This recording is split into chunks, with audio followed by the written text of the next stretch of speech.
Just don't waste your money on an event hype video. Just don't. Okay?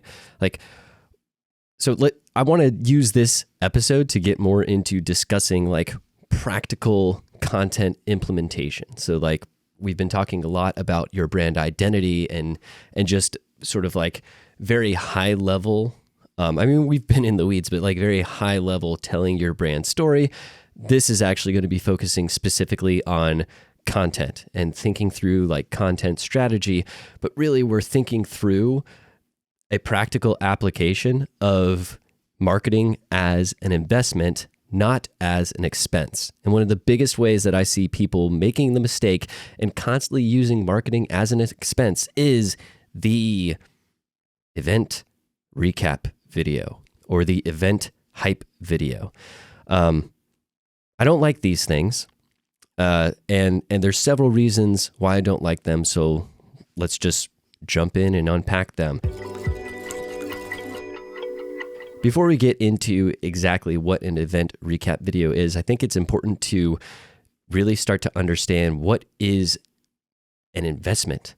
It's my belief that marketing should be an investment within the value of your organization, which is ultimately to say the value of your brand, right? And by investing in our brand value, we are basically raising our pricing value.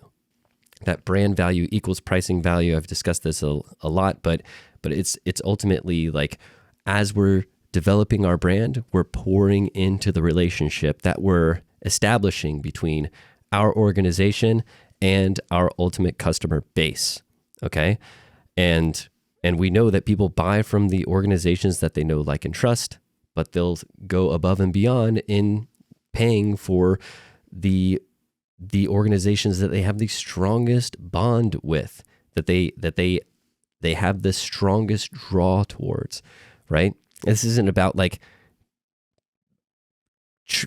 getting as much money from the customers as possible, right? This is ultimately about establishing your value, your true value in the marketplace, and making sure that you're adding true value to your customer base, right?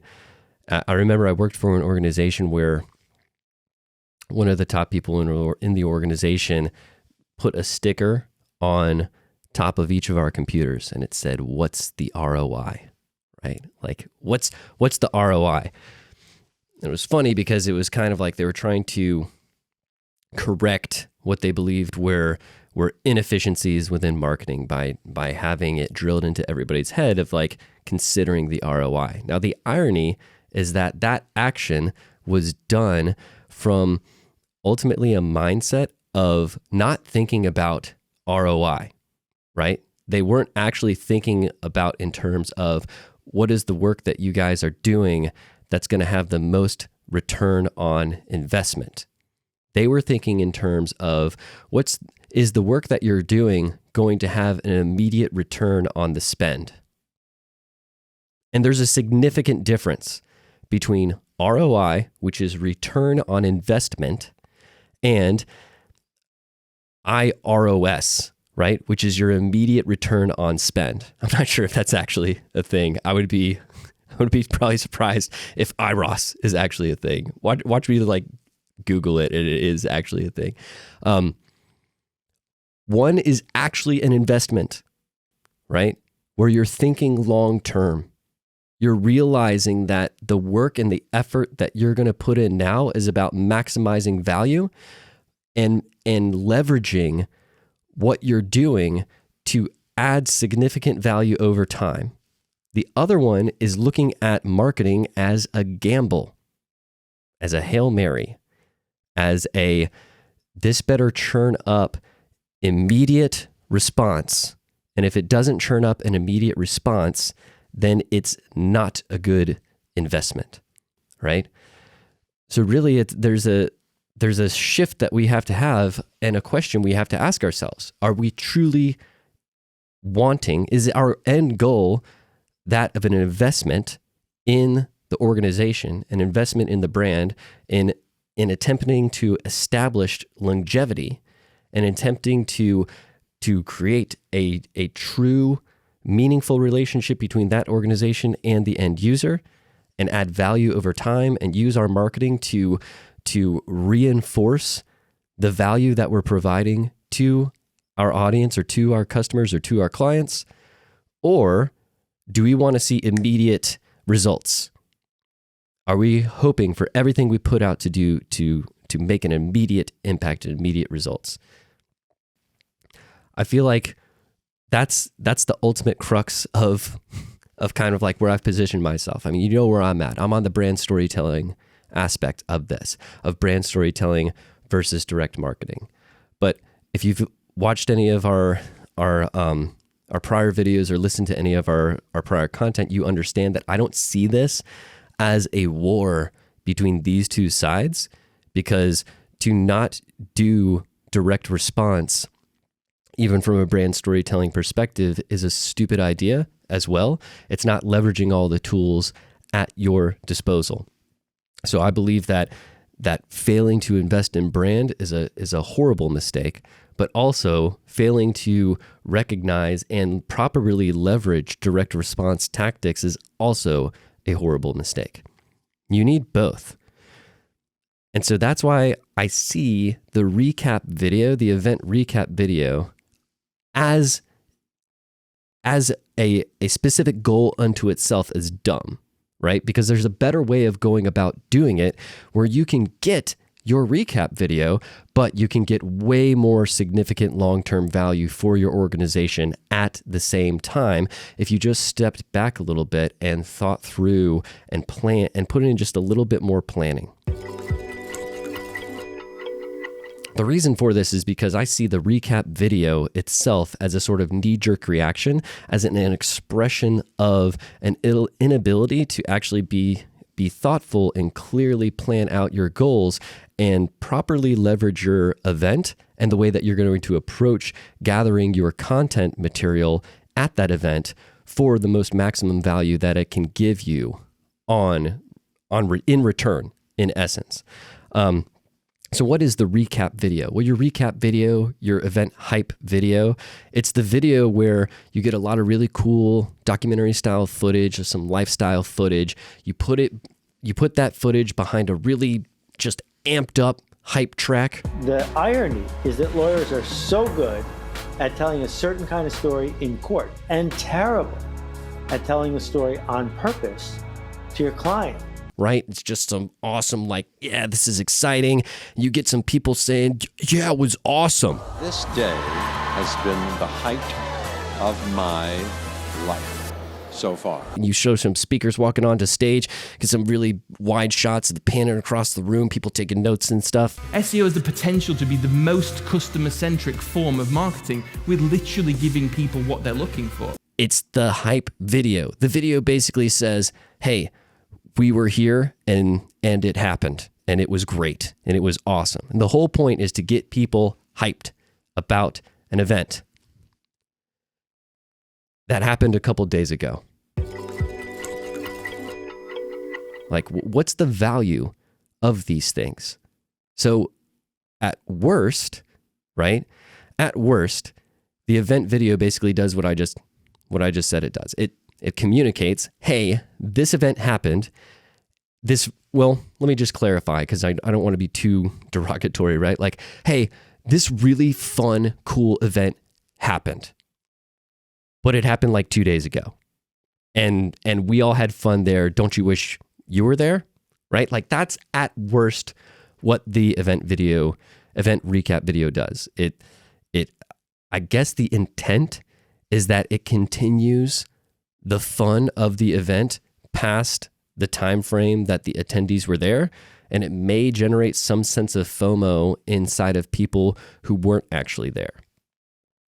So that would be if you didn't really have a plan, you just had an event video and you just posted it after the fact. At best, an event promo video can actually be used pretty effectively inside of a sales funnel for pre-sales for the next year's event. So if you immediately run a campaign following the the closing of your event to pre-sale tickets for next year's events at a discounted rate. You're leveraging scarcity, right? You're leveraging the time frame.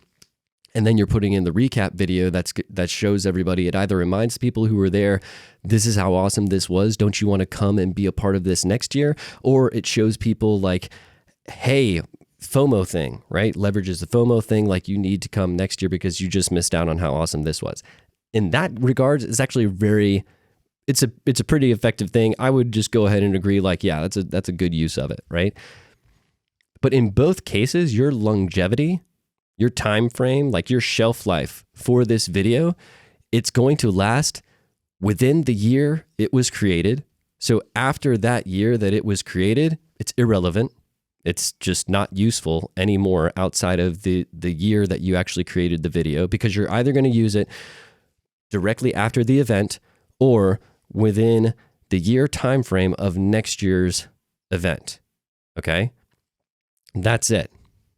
So you're going to either use some of that footage to promote next year's event, or you're going to use it immediately after this year's event. So you only have a year shelf life, okay? And then when you're actually deploying the video and using the video, its ultimate shelf life is about a month to 2 months. If you use it as a sort of like recap video of like, hey, we were here and this happened, really, you're limiting it to probably less than a week of relevancy. Relevancy? Is that the right word? Right? It's only relevant less than a week after your event. If you're going to be using that within your pre-sale campaign, maybe that campaign lasts a month, probably not, maybe, right?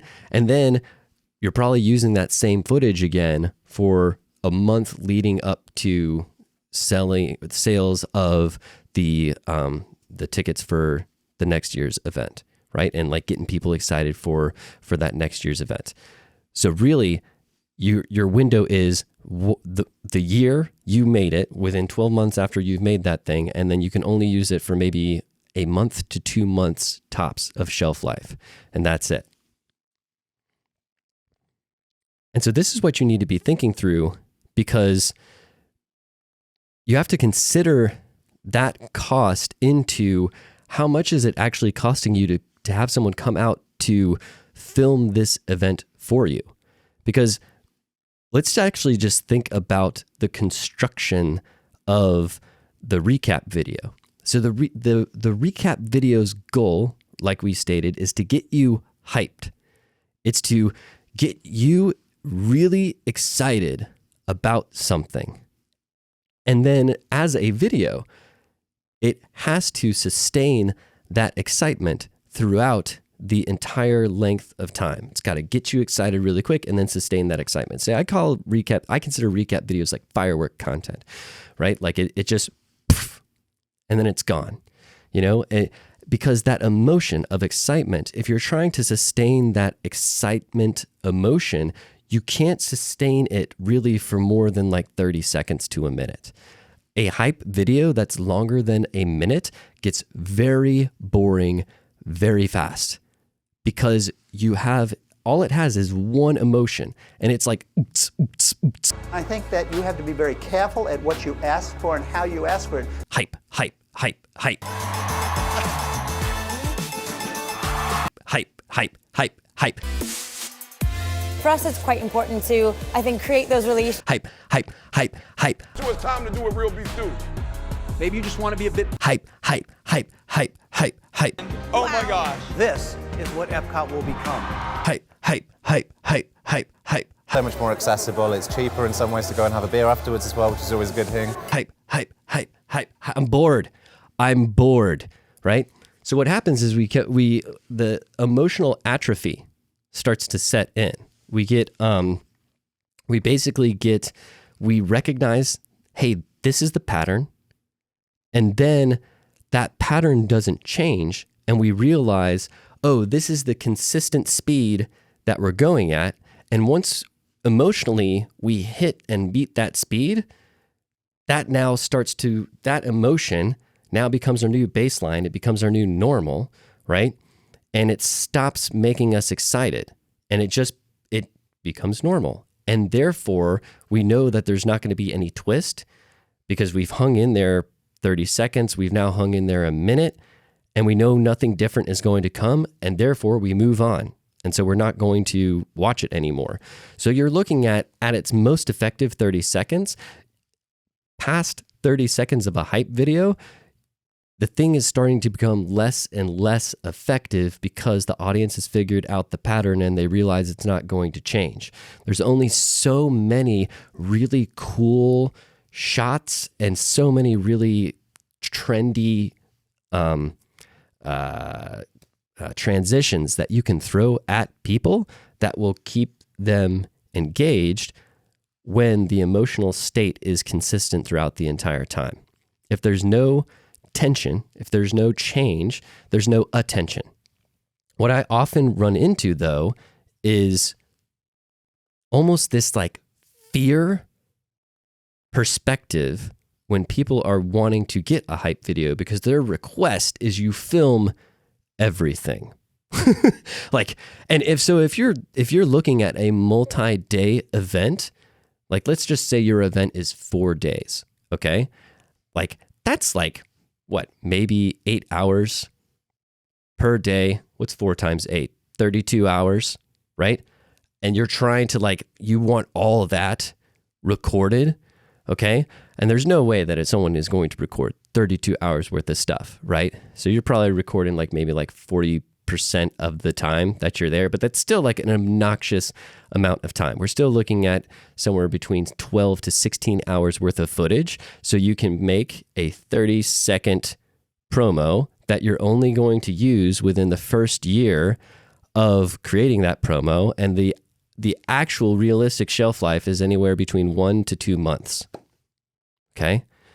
Doesn't sound like a great investment, right? Like for that amount of goals, right? And expectations, you're better off just hiring someone to take photos the entire time. You don't need a video to do that, because at least with the photos, you can use those photos on your website and you're going to get more longevity out of those photos than you will of the video itself. Okay.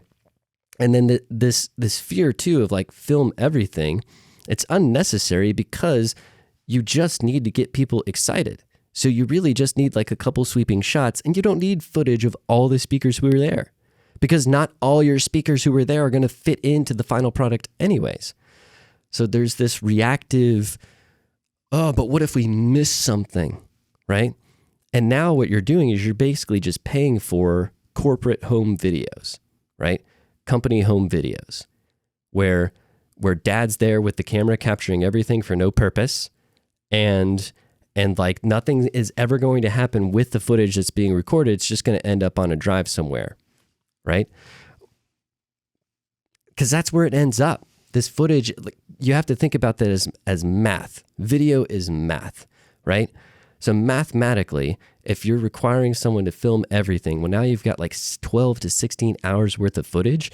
And the hope is that, well, we'll use it as a really cool promo video now, but we got all this great stuff, you know? And it's almost like the comfort of knowing that everything was filmed, and that's really it. But the people recording the video know that they're never going to use any of that footage. It's just taking up space on their drives, even when they get hired back to make the potentially to make the promo video for the following year. Like, they're just going to use the same shots they used the last time, right? So all this quote stuff, right, was just a kind of wasted effort, and you're spending on waste. The better way of approaching it is to think through and start to evaluate, like, how can we get the most longevity out of the content, right? So I'm not advocating don't film your conference, okay? What I'm arguing against is operating from a reactionary perspective and looking at marketing as simply a checkbox, like, oh, we need a hype video. Why? Because that's what you do, right? Instead of thinking it through of like, what's going to be happening at this event? Like, who's going to be there? What type of footage can we get, and how can we actually like leverage this event so that way we can maximize its value on our organization beyond it just being this really great event where people showed up, right? Like, how can we actually like, are there potential content materials that we can create from this event that can add significant value to our organization? But when I say that, mainly it's significant value to our audience and to our end customers. How can we leverage this event? And so the easiest way of doing that is to, well, what if we made a story about the event and we told a story of the event and we filmed? I mean, in order to tell a story of the event, it still requires you to do all the type of filming that you have to do for a promo. You're just adding on a few interviews on top of all the promo effort that would have gone into it anyways. The benefit, however, is now you're getting a story that has shelf life that extends beyond a single year. That now you're now telling a story. Like, stories are engaging, stories are meaningful, stories teach lessons, right? Like, it's something you can look back on and it adds more meaning and depth because now you're hearing from speakers, you're hearing more from the audience, you're hearing more from maybe even people on your team, like why this event this year was special, why the theme was chosen the way that it was. Like, now you're cultivating meaning and you're adding a story and you're providing a multi-layered experience that will live beyond its year because it's still relevant even after the fact. Because you can still go back and be like, hey, this was cool. This happened in 2019. And it's not just a, let's get hyped for 2019. Let's get hyped for 2018. Let's get hyped for 2020, right? Because all those start to feel the exact same. Like, now you've actually got something where there's actual value ingrained into the narrative, and the narrative is actually teaching the viewer something. So you're leveraging now brand storytelling, you're adding value to your organization that way. With all the interviews that you're getting, like, depending on who you're talking to, it can either be current customers or current clients that you're being able to interview. Well, now you can transcribe those interviews, and now you have customer language, which can help you to continue to beef up your copy and make sure that you're actually continuing to keep an eye, that outward perspective on your organization, which is always super helpful. Or if you have someone famous that you brought in to give the talk, you can get them potentially on an on-camera interview and get more in depth. And now you've got more lasting content that you can also put up on your channels. Just an idea, just throwing it out there. With the amount of footage you recorded for your story, you can still turn that footage into your promo video. So you can still get both. This is the great thing about thinking proactively, is when you think proactively, you can still have your cake and eat it too. You don't have to just settle for only being stuck with this promo video, because, not to be insulting, but my assumption is that the majority of people making these recap videos aren't leveraging them within a funnel. They're just making them to make them because you believe that that's what you need to do, right? Because if you were putting it into a funnel, I mean, there's no point in even having this argument, right? Like, that's smart, that's good. That's being proactive. That's actually getting more value out of it. But if you're just making it as a checkbox, well, you're not actually investing in, you're not actually getting a return on your investment. That's what I mean to say, because you're not treating it like an investment. You're treating it like a checkbox. Right? We need to think beyond the checkbox, that marketing is not just this is my to-do list because this is what marketers do. Marketing is, how do we maximize the value of each engagement that we have, so that way we're ensuring the longevity of our organization, we're deepening the relationship with our audience, and we're increasing the value that they're gaining from our product and our service, right? Which in essence deepens the relationship, and then in essence leads to the long-term lifeline of our business as a whole, right? So it's thinking about, like, how do we maximize this? And that just requires like anticipation, like and thinking about every engagement as a potential investment instead of every engagement as a checkbox. So don't just shoot from the hip. Don't think that you need these promo materials or you need content because that's what you think you're supposed to have. Like, look at everything as, how do I maximize value here? How do we get the most bang for our buck? If we're actually going to bring people to record, like, what is the end goal? What's the purpose, right? And then let's think through, how do we create and how can we multi-purpose the sort of content that we are creating to get the most value from what we want? All right. Hope that was helpful. Hope that gave you a little bit of almost like a platform to start thinking through like value creation. And if you have any questions, as always, you can reach us at McNabb_storytelling on Instagram. We're also on Twitter at Storytelligent. And I will see you in the next one. Take care.